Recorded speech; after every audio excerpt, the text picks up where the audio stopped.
अद्वितीय समस्याएं हैं पूरे विश्व में, उनको सुलझाने के लिए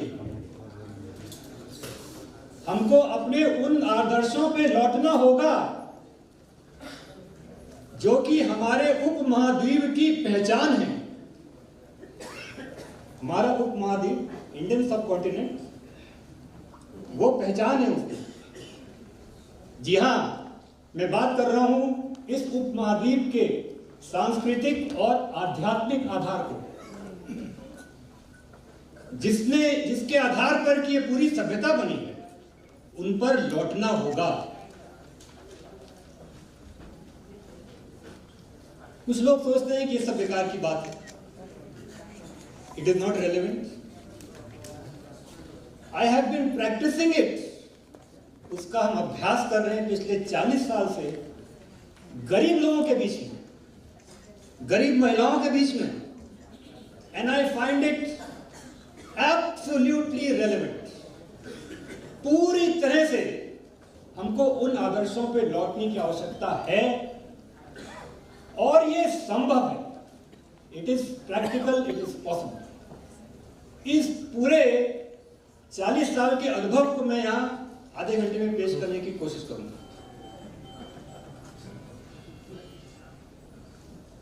हमारे संस्था का नाम मानवोदय है। ये एक महान संत ऋषि नारदानंद ने दिया था। इसके माध्यम से जब हमने भारत में बहुत बड़ी कंपनी टाटा की नौकरी छोड़ दी थी और गांव में काम करना शुरू कर दिया था, तो उन्होंने आदेश दिया था, वरुण जाओ, तुम्हारा काम है मानवोदय। उस पर प्रयोग करते करते हम लोगों ने एक नया मंत्र पैदा किया, उसको भारत में कहते हैं स्वयं सहायता समूह। आपने सुना है ना, सेल्फ हेल्प ग्रुप। हम लोगों ने जन्म दिया था लखनऊ के पास के गांव से शुरू हुआ था। अब ये पूरे भारत में फैल गया है। आपको मालूम है, पूरे भारत में 1 crore self help group, 1 crore, उसमें 10 करोड़ सदस्य हैं और 90% महिलाएं हैं। तो ये महिलाओं का आंदोलन है, पूरे भारत में फैला हुआ है। 10 करोड़ महिलाएं सदस्य। वो क्या आदर्श थे, वो कैसे हम लोग आगे बढ़ा रहे हैं, ये कहानी छोटे से में बताएंगे। उसका आधार है कि आर्ट ऑफ फैसिलिटेशन, किस तरह से कार्यकर्ता को, ये आप सब लोगों के लिए है, आप सब डायरेक्टर्स हैं, एक तरह से अपने आप को फैसिलिटेटर मान लीजिए, फैसिलिटेटर ऑफ चेंज, परिवर्तन लाने के परिचालक हैं आप सब। वो कैसे इस कार्य को आगे बढ़ा सकते हैं, हम आज उस पर चर्चा करेंगे, क्योंकि ये संभव है, करके दिखाया हुआ है। और इस कला को सीखने के लिए आज की तारीख में पूरे विश्व से लोग यहां पर आते हैं। यूरोप से बहुत आते हैं, अफ्रीका से बहुत आते हैं, लीडर्स आते हैं, इंटेलेक्चुअल जगत के लोग आते हैं, प्रोफेसर आते हैं, स्टूडेंट्स आते हैं। ज्यादातर तो हम भारत से, नेपाल से तो लोग बाहर जाते हैं ना सीखने, यहां तो वो लोग आ रहे हैं यहां पे सीखने। क्या आप जानना चाहते हैं कि इसमें कौन सा जादू है कि वो लोग बाहर से यहां सीखने आते हैं? आज हम उसको बताएंगे आपको कौन सा जादू है। प्लीज, ये हमारे गुरु जी हैं। 1984 में उन्होंने शरीर छोड़ दिया था। हमने इनसे दीक्षा ली थी। आप दीक्षा का मतलब जानते हैं? Formal transfer of energy. इनका एक मंत्र था, धर्म का अर्थ है जीवन में नियम और प्रेम। धर्म, इसका अर्थ है जीवन में नियम और प्रेम। धर्म का क्या, नियम का क्या मतलब है, प्रेम का क्या मतलब है? ये जो बात है, ये सहकारिता का मूल मंत्र है। सहभागिता का, सहकारिता का मूल मंत्र है जीवन में नियम और प्रेम। याद रखिएगा, ये बहुत बड़े सिद्ध पुरुष का कहना है। करोड़ों में कोई एक सिद्ध होता है, करोड़ों में कोई एक सिद्ध। सिद्ध से जानते हैं? सिद्ध, जिसने पहचान लिया अपने आप, करोड़ों में कोई एक होता है। तो ये एक सिद्ध पुरुष का वचन है। नियम का क्या मतलब है, प्रेम का क्या मतलब है? आपने सबने पतंजलि का नाम सुना है? महर्षि पतंजलि जो 3500 साल पहले हुए थे, उन्होंने लिखा था पतंजलि योग सूत्र। हम बाबा रामदेव के पतंजलि की बात नहीं करते। महर्षि पतंजलि जो हमारी सभ्यता का एक योगी है, उन्होंने सूत्र दिए थे और पहला सूत्र था उसमें नियम। और उस नियम के 5 सूत्र थे। नियम के 5 सूत्र थे। शौच, संतोष, तप, स्वाध्याय, ईश्वर प्रणिधान। शौच का मतलब सफाई, मन की सफाई। संतोष, कंटेंटमेंट, संतोषी है। तपस, जलना, इतना मेहनत करना कि जल जाए, तपस। स्वाध्याय, सेल्फ स्टडी। और ईश्वर पर विश्वास, भरोसा भगवान पर। विश्वास करिए, गांव-गांव में हम इस बात का प्रचार करें, गांव-गांव में। क्यों? क्योंकि हम लोग के, सब लोगों के यहां पर इतना सारा मैल भरा है सिर में, बहुत मैल भरा है। एक हम छोटा सा कहानी बताते हैं आपको, समय कम है लेकिन जरूरी है बताना। एक बार स्वामी जी के पास हम उनके आश्रम में बैठे थे। आश्रम मतलब जंगल, सब कूड़ा, सब जगह पत्ते। एक मंत्री जी आ गए वहां। अब मंत्री जी स्वामी जी से बार-बार कहे, हमको आज कुछ सीखना है, आज कुछ सीखने आए।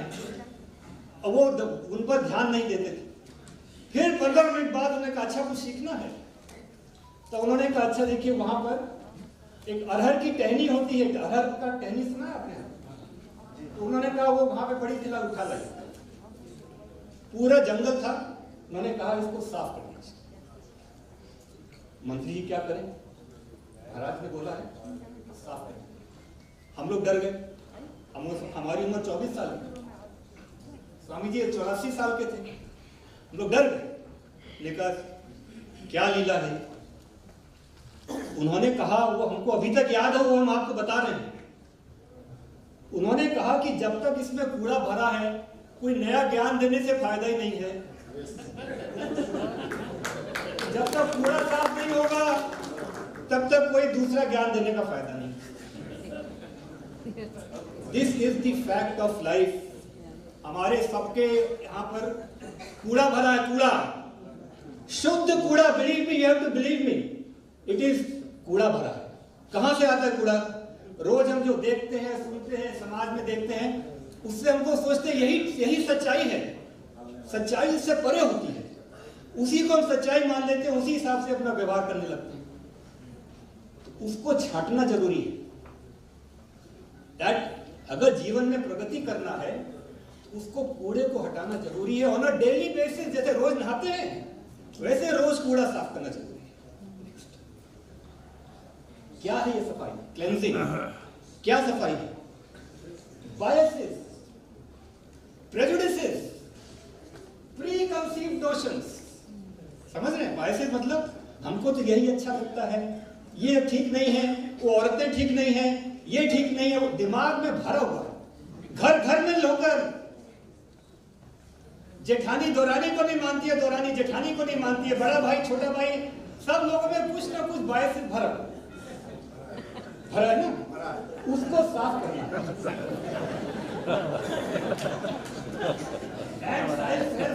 सेल्फ राइटियसनेस कि हम ही ठीक हैं, ये भी एक कूड़ा। हम ही ठीक हैं, जानते कुछ नहीं है, लेकिन इतना ईगो है कि हम ही ठीक हैं। सबको हटाना होगा एरोगेंस। हम इतना पढ़ लिए हैं, हम मंत्री हैं, हम ये हैं, हम डायरेक्टर हैं, ये एरोगेंस हटाना होगा। हैबिट्स क्या है? भारत में की बात बता रहे। गांव में जाइए, आदमी शाम को आता है ठुमका मार के और बीवी को मारता है। ये इस विकास की तरफ हमको जाना है क्या? सहकारिता से इस विकास की ओर जाना है? लेके आओ दारू, अब मारो बीवी को। Is that what you want to achieve? दर्द है हमको, गांव गांव में ये समस्या है, गांव गांव में समस्या, और हम लोग कुछ बोलते नहीं हैं। This has to be clean. जब तक हम यहां से साफ नहीं करेंगे, there is no point in talking about सहकारिता। रोज वहां के बीच में बैठक करना होगा। टेल यू द मेथड पर बात करेंगे। Will talk about methods. Envy, greed, jealousy, urge to dominate, मतलब हर समय दूसरे के ऊपर हम अपना बात लादना चाहते हैं, हर समय। खास तौर से पुरुष और महिला भी अपनी बात लादना चाहते हैं, जबरदस्ती। अरे आप पुरुष हो गए तो भगवान हो गए क्या?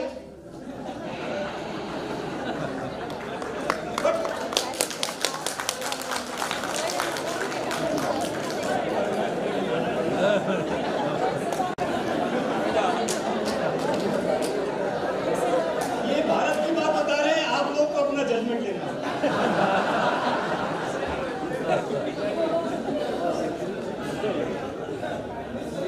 यही इसी को कूड़ा बोल रहे हैं, इसी को कूड़ा बोल रहे हैं।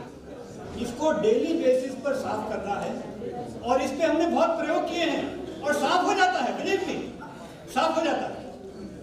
हमने सीखा है इसको, और इसी को हम लोग कहते हैं चेतना में ऊर्ध्व गति, कॉन्शियसनेस में ऊर्ध्व गति। यही जीवन का उद्देश्य है, किस तरह से हम अपने कॉन्शियसनेस को, चेतना को ऊपर उठाएं। सबसे पहला यही है कि हमारे अंदर तो सब कॉन्शियस में सब भरा हुआ है, इसको साफ करना है। आप जितना भी मेडिटेशन कर लीजिए, जितना भी जाके मंदिर में घंटी बजा लीजिए, अगर ये सब कॉन्शियस को साफ नहीं किया तो कोई फायदा नहीं है। हनुमान जी नहीं सुनेंगे बात, believe me, it is true. इसको साफ करना ही होगा। दूसरा था नियम के बाद हमने खाली एक बिंदु लिया था, क्लेंजिंग। 4 बिंदु और है, समय नहीं है इसलिए हम कवर नहीं कर रहे हैं। 4 बिंदु और थे उसमें, शौच, तप, संतोष, स्वाध्याय, ईश्वर परिधान। अभी सबको लेंगे तो पूरा टाइम निकल जाएगा। तो हमने दूसरा लिया है लव। लव का मतलब है फुल लव, पूरा प्रेम। नियम और प्रेम था ना, धर्म का मतलब नियम और प्रेम, जो सहकारिता के लिए जरूरी है। लव क्या है? When the heart is full of kindness, which seeks no injury to the other, either in act or thought, मतलब दूसरे को हम हिंसा नहीं देना चाहते, सोचने में भी हिंसा नहीं देना, that is love। ये हमको अपने आप को जानना होगा कि क्या हम वास्तव में इसको प्रैक्टिस कर रहे हैं। जब ऐसा करते हैं तभी हम इंसान बनते हैं, उसके पहले हम हैवान हैं। नहीं, जब तक हम दूसरे को उस निगाह से देखते नहीं हैं तब तक हम हैवान हैं। इसलिए अगर हम ऐसा धीरे धीरे करते हैं, this is something that has to be practice in incremental steps. ये धीरे धीरे प्रैक्टिस किया जा सकता है, एकदम से ओवरनाइट कुछ नहीं होता है। धीरे धीरे उसको प्रैक्टिस करना होता है, और इसी को योग बोलते हैं। Yoga is something that is to be practised in steps. धीरे धीरे धीरे धीरे आगे बढ़ना होता है, रोज थोड़ा थोड़ा बढ़ना होता है। हम लोग थोड़ा सा कोशिश करेंगे इस आधे घंटे में कोशिश करने की। नेक्स्ट, दूसरा मंत्र, सहभागिता का, सहकारिता का दूसरा मंत्र, त्याग और सेवा। ये मंत्र है बहुत बड़ा सहकारिता के लिए, त्याग और सेवा। हमने अपनी जिंदगी में किया, इसलिए बोल रहा हूं। इंजीनियरिंग करने के बाद, बहुत बड़ी तनख्वाह लेने के बाद टाटा मोटर्स ने वहां से रिजाइन कर दिया, स्वामी विवेकानंद की बात सुन के, कि असली काम तो सेवा का होता है। जिंदगी में अपने लिए किया तो क्या किया, सब लोग अपने लिए करते हैं। अगर थोड़ा त्याग नहीं करेंगे तो सहकारिता में दम नहीं आएगा। सेवा भी करनी होगी, सेवा करने के तरीके अलग हैं, त्याग करने के लिए भी तरीके अलग हैं। हम लोग अब उसकी बात करेंगे। हाँ, और को दिलू से, और को दिलू ना,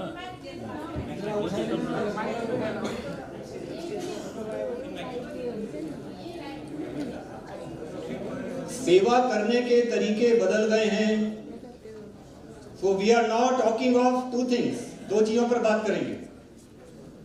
सिस्टम्स थिंकिंग, सेवा का मतलब आपको जाकर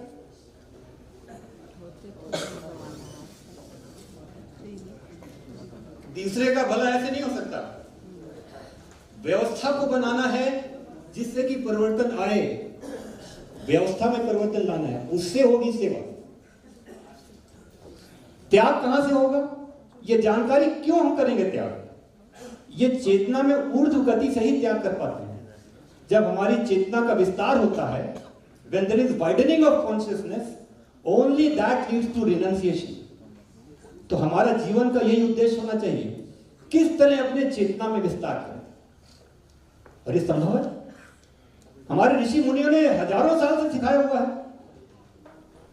गौर करिए, पिछले 100 साल में पूरा विश्व इकोनॉमिक और मिलिट्री सुपीरियरिटी की तरफ जा रहा था। वर्ल्ड वॉर 1, वर्ल्ड वॉर 2, उसके बाद American domination, British domination, military और इकोनॉमिक सुपीरियरिटी। और भारतीय उपमहाद्वीप एक के बाद एक स्पिरिचुअल जायंट्स पैदा हुए हैं। स्वामी विवेकानंद, श्री अरविंद, महर्षि रमण, एक के बाद एक लाइन बनी है। हम लोग किसी और मट्टी के बने हैं, उस मट्टी को फिर से जानना है। आपका काम है, आपका काम है, आपका काम है। उस मट्टी को फिर से जानिए और उसमें से ऊर्जा पैदा होगी, वही विश्व को दिशा देगा, वही विश्व को दिशा देगा। आप सब इसको कम्युनिटी लेवल पे प्रैक्टिस करना है और हो सकता है। क्या सोचना है? नारद जी हमसे पूछा करते थे, हम तो बहुत छोटे से थे, वो कहते थे जीवनीय जीवन के लिए। तो जीवन किसके लिए? लाइवलीहुड, जीवनीय मतलब हम जो कमा रहे हैं जीवन के लिए। तो जीवन से क्यों क्यों जिंदा हो, क्यों जिंदा हो? Is there a purpose? ये हम लोगों को अपने आप से रोज पूछना होगा। आफ्टर ऑल व्हाई, क्यों? समझ रहे बात? और क्या पूछना है?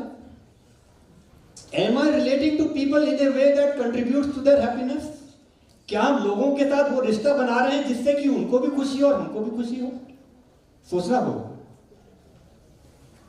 True development is about our growth as a human being। वास्तव जो विकास है वो जीडीपी से नहीं होता है। हमारा अपना जो मानवीय विकास है और हम दूसरों को क्या मानवीय विकास कर पा रहे हैं, क्या दिशा है हमारे जीवन की, उसके बारे में सोचना है। आजकल का युवा, आजकल का साधारण इंसान पूरी तरह से अलग है। एक मोटरसाइकिल दे दो और एक मोबाइल दे दो, बस वो खुश है। Is that life? हमको सोचना होगा, गलत गलत हो रहा है।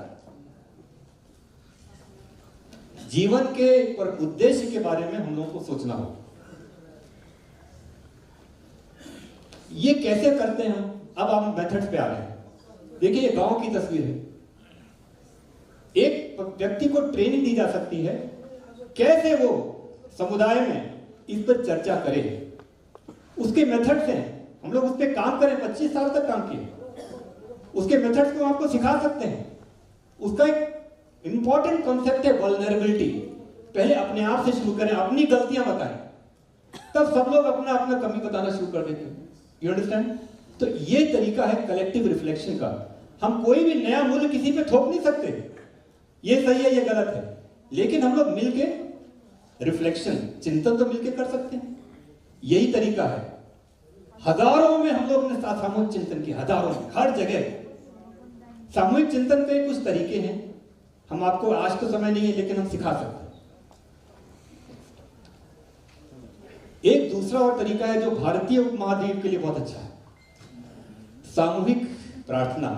इस पर भी हमने प्रयोग किया था करीब 33 साल पहले। सबसे पहले हमने एक प्रार्थना चुनी जो हिंदू और मुसलमान हर कोई गा सकता है, क्योंकि उसमें शब्द है दाता। इतनी शक्ति हमें देना दाता, ये चुना हमने। और इस समय पूरे उत्तर भारत में हम लोग 20 साल से ट्रेनिंग दे रहे हैं। अब इस प्रार्थना को हर एक मीटिंग के पहले, हर एक समूह में इस प्रार्थना को गाया जाता है। आप में से कोई लोग ये जानते हैं प्रार्थना? कोई भी जानता है? आप जानते हैं? अभी देखा नहीं सुना है। इसका शब्द बहुत सुंदर है। इतनी शक्ति हमें देना दाता, मन का विश्वास कमजोर होना, हम चले नेक रास्ते पे हमसे भूल कर भी कोई भूल होना। पूरे उत्तर भारत में मीटिंग के पहले ये तो हमने खाली 2 लाइन गाया जाता है, इसके बाद 2 लोग के लिए 2 मिनट के लोग शांत हो जाते हैं, ध्यान करते हैं। क्या होता है, मीटिंग में पॉजिटिव एनर्जी एकदम से आ जाती है, मीटिंग में भगवान उतर के आ जाते हैं और उससे मीटिंग का आउटलुक एकदम बदल जाता है। क्योंकि मीटिंग में जब लोग आते हैं, कोई बीबी से झगड़ा करके आया है, कोई कहीं से लड़ाई करके आया है, वो मीटिंग में भी लड़ाई कर देता है। तो इसलिए मीटिंग को बहुत सीरियसली लेना चाहिए, मीटिंग को ऐसी जगह रखना चाहिए जहां पर कि हम लोग का तरीका हम आपको सिखाएंगे। Very very very very important thing, meeting को कैसे परिचालन किया जाए ये भी सिखाया जाता है। अभी समय नहीं बताने के लिए। तो इस चीजों को हम लोग करीब 25 साल से पूरे विश्व को सिखा रहे हैं, पूरे विश्व की बात कर रहे हैं। इसमें अमेरिका भी आता है, यूरोप के बहुत सारे देश आते हैं, अफ्रीका के बहुत सारे देश आते हैं, सब जगह लोग इस बात को मानते हैं, क्योंकि हम तो मानवीय बात कर रहे हैं, किसी धर्म की बात नहीं कर रहे। तो उससे सिखाने में हमने सब लोगों से राय पूछा कि इसमें आपको क्या अच्छा लगा। तो ज्यादातर लोगों ने इन 8 बातों को बताया है। ये 8 बातें हमने नहीं लिखी हैं, हजारों लोग जो आए हैं प्रशिक्षण के लिए, उन्होंने लास्ट में इन बातों को पेश किया है और हमने यहां पर अभी समय नहीं बताने का, लेकिन इस आधार पर ये अब एक अंतरराष्ट्रीय अभियान बन चुका है और इसके ये 8 सूत्र हैं। हम इनमें से 2 सूत्र आपको खाली लेंगे, 2 सूत्र लेंगे। अभी रिफ्लेक्शन की बात हमने कही, सामूहिक चिंतन 1 सूत्र तो है, अभी हमने उसके बारे में छोटे में बताया। एक और दूसरा सूत्र बताएंगे आप। एक सूत्र है सेल्फ कंट्रोल, अपने ऊपर नियंत्रण। क्यों? क्योंकि हम लोग अपने ऊपर नियंत्रण नहीं रख पाते हैं। ये एक तरह का जीवन विज्ञान है। आप लोग ने श्री अरविंद का नाम सुना है? पीछे किसी ने सुना है? यहां नेपाल में नहीं जानते लोग ज्यादा। श्री अरविंद और श्री मां पांडिचेरी में बहुत बड़ा आश्रम है। तो श्री मां कहती थी कि अगर सेल्फ कंट्रोल करना है, अपने ऊपर नियंत्रण करना है, you must know why you do this, why you do that. आप क्या काम कर रहे हैं, क्यों कर रहे हैं, आपको पता होना चाहिए। You must know your thoughts, आपके दिमाग में क्या बात आ रही है, क्यों आ रही है, ऐसा क्यों सोच रहे हैं, आपके मन में क्या भाव आ रहा है। इसको कांस्टेंट विजिलेंस, बुद्धिज्म में इसको कहते हैं विजिलेंस, बुद्धिज्म में vigilance, constant vigilance of our thoughts, हर समय हर क्षण विजिलेंस। ये है आधार सेल्फ कंट्रोल का, और हम सब लोग इसको प्रैक्टिस कर सकते हैं। इसके लिए कोई बहुत बड़ा महात्मा होने की जरूरत नहीं है। घर घर में थोड़ी बहुत लड़ाई हो गई, अपने आप सोचिए कि हमारे दिमाग में ये क्यों बात आया कि हम अपना बीवी को मारें, मारने से पहले सोच लीजिए। That is self control and it is a part of science of living. Next, conscious relationship, रिश्तों में बहुत सुधार की जरूरत है और उसको शुरू किया जा सकता है। यह हम आप सब लोगों को बता रहे हैं। रिश्तों में सुधार के लिए घर से शुरू करिए। हम करते हैं। हर एक पुरुष को घर का सारा काम करना चाहिए, बर्तन भी मांजना चाहिए, खाना भी बनाना चाहिए, झाड़ू भी लगानी चाहिए, सब करना चाहिए।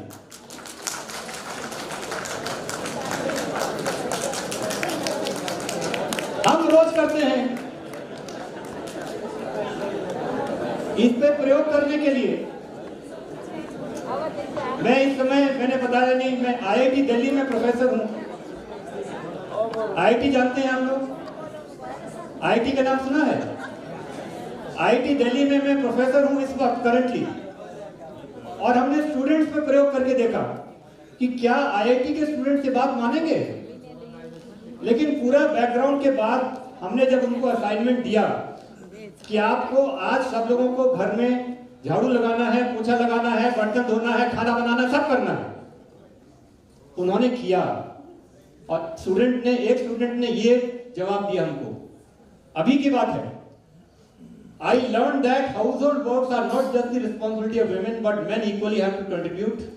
As a part of the course, I devoted 2 hours of my time cooking, folding clothes, watering, etc. This taught me how happy I can make my parents when I spend time with them. और From now on, I have decided to spend at least a few hours daily, including myself, in family time. कितने युवा लोग परिवार के साथ समय देते हैं? माँ बाप की आजकल तो इज्जत ही नहीं करते हैं। हमें इसको वापस लाना है। It is called conscious relationships. पैदा किया जा सकता है। आदमियों को घर में काम करना होगा, उससे शुरू हो जाएगा। कल से घर में अपना रोटी बनाइए, बर्तन धोइए। धीरे धीरे एक पैदा शुरू, धीरे धीरे, नॉट एक।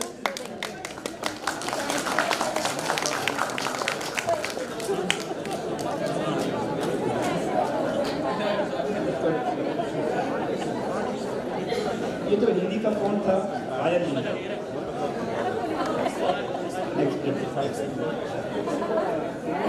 अब हम आज की सामाजिक परिस्थिति में जा रहे हैं, क्योंकि ये बातें सब अपनी जगह ठीक हैं, लेकिन गांव के स्तर पर क्या स्थिति है?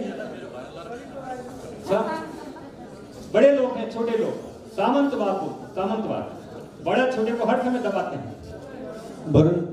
वरुण जी घबराइए नहीं, वरुण जी का 10 मिनट प्लस किया हुआ है। हमारे सारे साथियों का डिमांड बमोजी आपका टाइम 10 मिनट प्लस हो। धन्यवाद धन्यवाद। अभी तो शुरू हुआ है।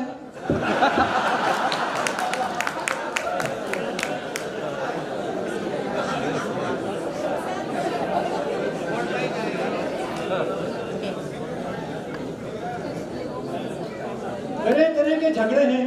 एक गांव का मतलब एक तरह के लोग नहीं, मल्टीपल कॉन्फ्लिक्ट, सब ग्रीड पे आधारित है, सेल्फ इंटरेस्ट। हर एक आदमी अपने लिए चाहता है, हमारे लिए क्या हो। इलिटरेसी, हमारे सभ्यता में ज्यादातर लोग अशिक्षित हैं, पढ़ नहीं सकते। जेंडर इम्बैलेंस हम बता ही चुके हैं आपको, महिलाओं पे हर समय अत्याचार हो रहा है। आज की तारीख में ये सत्य है, सत्य आज की तारीख। ऐसी परिस्थिति में सहकारिता में हम आगे कैसे बढ़ें? What are the issues here? Basically हम जहां भी जाते हैं, हम कहते हैं कि पहले अपना विजन, दूरदृष्टि पहले क्लियर करें, दूरदृष्टि। और प्रोसेस पे काम करना जरूरी है। प्रक्रिया क्या होगी? Process, it is very important. अगर दूरदृष्टि क्लियर नहीं होगी, प्रोसेस ठीक नहीं होगा, तो हम नुकसान ज्यादा करते हैं, फायदा नहीं करते, नुकसान करते हैं। अभी मैं आपको एक बात बताता हूं। अभी हमको इथियोपिया में, वहां सिविल वॉर चल रहा है, वहां पर ट्रेनिंग देने गए थे, वहीं गए थे, मेकेले टाउन है, बहुत दूर दूर से औरतें आई थी। वहां पर पहले दिन के क्रम में हमने उनसे पूछा कि हम लोग चाहते क्या, इस ट्रेनिंग से, इस बैठक से क्या चाहते हैं? तो कोई कुछ बोलता है, कोई कुछ बोलता है, सब महिलाएं अलग अलग हैं। मैंने कहा नहीं, पहले एक गोल क्लियर करना जरूरी है, तभी हम आगे बढ़ सकते हैं। फिर भी कोई नहीं, कोई कुछ बोलता है, मैंने कहा नहीं, पहले एक गोल तय करिए। पूरा दिन चला गया, भारत से इथियोपिया इतनी दूर गए थे। रात में उनको काम दे दिया, होमवर्क, आप लोग सब लोग खूब लड़ाई लड़िए, बट कल हमको एक आइडिया चाहिए, सिंगल पर्पस। अगले दिन सिंगल पर्पस क्लियरली आता। आप लोग सोच सकते हैं क्या हो सकता है? इथियोपियन वुमेन वेरी स्ट्रॉन्ग, सबसे क्लियर आइडिया ये आया, साहब हमारी जिंदगी तो गुजर गई, हमारे बच्चों की जिंदगी ठीक होना चाहिए, उसके लिए हम जान देने को तैयार। सिंगल पर्पस, विजन क्लैरिटी जरूरी है। आप अपने कोऑपरेटिव मूवमेंट में, अपने गांव में विजन पर चर्चा करिए, खूब चर्चा करिए। We call it collective vision. सामूहिक, हमारी सोच एक है, उसकी सोच दूसरी है, उस सोच में मिलान होना चाहिए, तभी हम आगे ठीक से पढ़ सकते हैं। Collective visioning. प्रोसेस पर अभी हम बात और करेंगे। प्रोसेस के लिए सबसे पहले अपना दिमाग ठीक करना जरूरी है। हमारा दिमाग खराब है। क्यों खराब है? क्योंकि हम लोग अपने आप को मैनेजर समझते हैं, डायरेक्टर समझते हैं। डायरेक्टर से हट के हमको फैसिलिटेटर बनना है, दूसरों को आगे बढ़ाना है, तो वो सोच अलग होती है। हम इस समय ज्यादातर देखिए क्या होता है, भारत में नहीं सब जगह होता है, हम लोग तरह तरह की बातों से प्रभावित होते हैं, पॉलिटिक्स से प्रभावित होते हैं, और सोचते हैं कि वो हो जाए तो हम डायरेक्टर बन जाएंगे। इतना गंदगी हो गई है, सामाजिक काम बहुत गंदा हो गया है। उससे हटने के लिए हम लोग को फैसिलिटेटर बनना होगा। किस तरह से हम बात को ऐसे ले जाएं कि सबसे ज्यादा लोगों को फायदा हो। तो बिकमिंग ए फैसिलिटेटर, ये हमारी सोच में फर्क आना जरूरी है। इसके लिए ट्रेनिंग दी जाती है और होता है इसका। It is not something very ideal, बहुत आदर्श की बात नहीं है। सामूहिक चिंतन से इसको किया जा सकता है। रेस्पेक्ट फॉर लोकल नॉलेज, कई बार हम सोचते हैं अरे गरीब आदमी, उसको क्या मालूम, उसको बहुत मालूम, उसको हम कम से कम इज्जत देना तो शुरू करें, उससे हम एक्चुअली सीख सकते हैं। हमारे पास कई बार नौजवान स्टूडेंट्स आते हैं, साइकोलॉजी कर लिया, कोई सोशियोलॉजी कर लिया, एमए पीएचडी, जब हम गांव भेजते हैं तो डर जाते हैं, साहब उससे कैसे बात करेंगे। जब आप वहां जाएंगे सीखने के लिए तो डर खत्म, हम तो सीखने के लिए जा रहे हैं। तो हर समय सीखने का एटीट्यूड रखना चाहिए, उसके लिए हर समय सुनना पड़ेगा। जितने भी आप देखते हैं महान लोग गांव जाते तो भाषण देना शुरू कर देते, हमको सुनने की आदत होनी चाहिए। सुनिए, that is the crux of life. जिंदगी के बारे में जानते हैं जब सुनना होगा। This is also an art. उसके लिए हम्बल बनना होगा, बहुत ही नम्र बनना होगा। हम लोग अपने आप को स्मार्ट बनाते हैं, स्मार्ट बनाने के लिए उल्टा हमको नम्र बनना होगा, तभी हम फैसिलिटेटर हो सकते हैं। नम्र का मतलब जानते हैं, एकदम शांत, दूसरे की बात सुनना चाहते हैं। स्मार्ट नहीं बनना है, नम्र बनना है, हम्बल। स्मार्ट मत बनिए, कोई जरूरी नहीं है स्मार्ट, हम्बल बनना है। बीइंग ह्यूमन, इसकी जब हम ट्रेनिंग देते हैं, हमारे यहाँ विश्वास करिए बड़े बड़े सरकारी अधिकारी भी आते हैं, एडमिनिस्ट्रेटिव ऑफिसर्स कंट्री, और फिर बाद में बात कहते हैं। देखिए एक ने कहा, एक बहुत सीनियर ऑफिसर था गांव का, I now feel that the bureaucratic quality in me was wrong. As we are associated with development administration we have to abandon this evil. Bureaucratic quality जानते हैं ना, ब्यूरोक्रेसी। अरे कल आना, आज टाइम नहीं है। ब्यूरोक्रेसी हर जगह पूरे दुनिया में ऐसे ही होता है, ऑल ओवर द वर्ल्ड। तो उस ब्यूरोक्रेटिक क्वालिटी को वो बोलता है कि दिस वाज रॉन्ग, ये गलत है। लोग आ रहे हैं तो हमको कम से कम उनके साथ बात करना चाहिए। एनीवे, तो दिस इज द प्रोसेस। इसके लिए अगर हमें लोगों के बीच में जाके उनको एम्पावर करना है तो सबसे पहले अपना सोच में बदलाव लाना पड़ेगा। आप सबको, सभी लोग जो डायरेक्टर्स हैं, आपके साथ हजारों लोग जुड़े हुए हैं, आपको अपनी सोच में बदलाव लाना पड़ेगा। कैसे हम वहां पर एकदम हम्बल सर्वेंट की तरह जाएं, किसी राजनीति के आधार पर ना जाएं। राजनीति में पढ़ने से सब गड़बड़ हो जाता है, कोई वहां पर है, कोई वहां पर है, कोई कुछ बोल दिया, कोई कुछ बोल दिया, हमारा दिमाग खराब हो गया। दिमाग खराब करके पब्लिक में काम करेंगे तो कैसे होगा। क्लेंसिंग शुरू में पहले तो शौच कर दीजिए, साफ कर दीजिए, और तब उनके बीच में जाएंगे हम्बल बन के, तो आप देखेंगे क्या होता है। जादू होता है, जादू। That is what connects you to people. वो जो संपर्क होता है, believe me, it is nothing short of a miracle. अगर हम शुद्ध मन से लोगों से संपर्क करते हैं तो जादू की तरह संपर्क होता है। जादू करके देखिए। हम तो जब भी गांव में महिलाओं के बीच में जब भी आते हैं, बिलीव मी, मैं अपने स्टूडेंट्स को सिखाता हूँ, IIT दिल्ली के स्टूडेंट्स को, आप उसके साथ सही तरीके से संवाद शुरू करिए और वो रो देगी, क्योंकि आज तक उसने कभी किसी ने उसकी बात ही नहीं सुनी है, ना उसके पति ने सुनी है, ना उसके बेटे ने सुनी है, ना पड़ोसी ने सुनी है। आप उसके साथ कायदे से बात करिए, तुरंत रो देगी। That is what is life. हमको समझना होगा इस बात को, पहले अपने आप को बदलना होगा।